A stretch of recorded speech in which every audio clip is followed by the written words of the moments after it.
Os inimigos de perto. Shalom, querido seguidor do nosso canal Na Pegada de Yeshua. Essa é a nossa sexta ministração da nossa campanha 7 inimigos, 7 vitórias. E realmente, cada semana que a gente vai ministrando, a gente vai afunilando para perceber a graça e a glória de Deus na vida de Davi. Davi é o personagem da Bíblia com a biografia maior que tem. E nós podemos tirar muitas lições, porque Davi aponta também para Jesus, ora também aponta para a igreja. Nessa ministração, os inimigos de perto vai falar sobre Absalão, seu filho, sobre Aitofel, um conselheiro do rei, e sobre a tribo mais próxima de Davi, que era a tribo de Judá, na qual ele fazia parte. Então, a palavra do Senhor nos mostra ali nos capítulos de 2 Samuel, capítulo 16 e 17, toda essa trama, onde o próprio filho de Davi trama uma insurreição contra o trono de Davi, apoiado por Aitofel, conselheiro outrora de Davi, e também apoiado pela tribo de Judá. Então, aparentemente, parecia que Davi estava totalmente derrotado, enfraquecido. Ao que parece, Davi foi um pai dentro do palácio que investiu muito no nome dos filhos, mas não no caráter deles, não é? Porque o próprio Salomão, significa pacificador, foi onde houve o racha, a divisão do reino, não é? E Tamar, uma palmeirinha, uma pessoa frágil, singela, essa foi estuprada. E o próprio Absalão, que significa pai da paz, foi quem traiu ele e assim chafurdou o nome de Davi para toda Jerusalém ver, porque ele ainda se deitou com as concubinas de Davi. Então foi uma humilhação muito grande.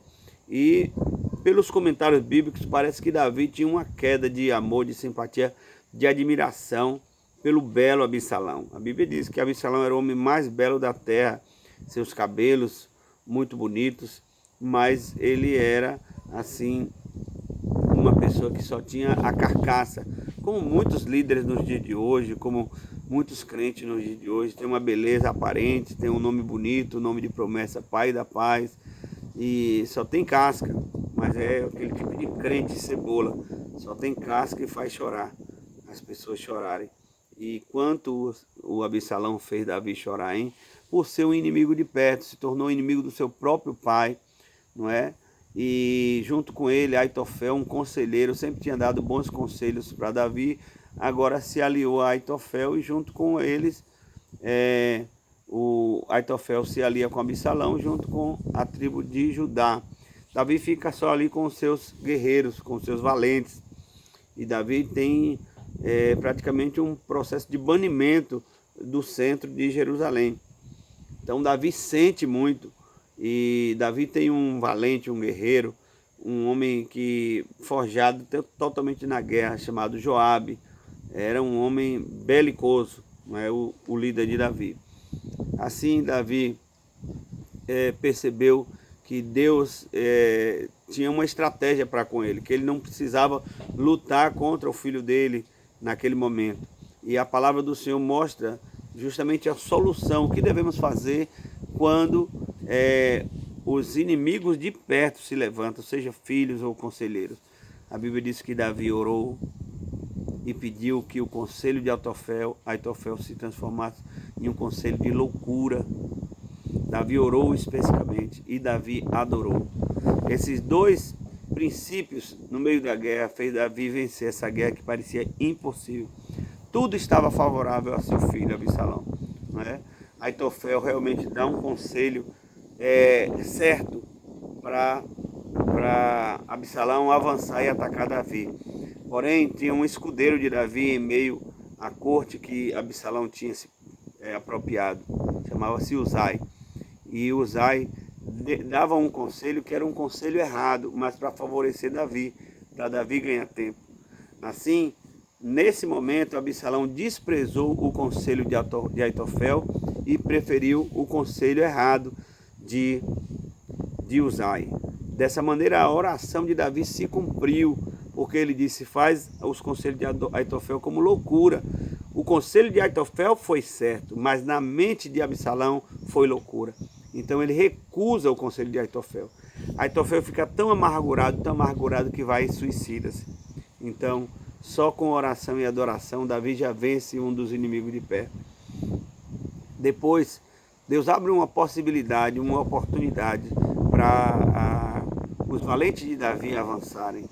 E Absalão se vê acuado quando as circunstâncias, o cerco começa a fechar e Uzai está ali como intercessor de Davi na corte, mas infiltrado junto a Absalão.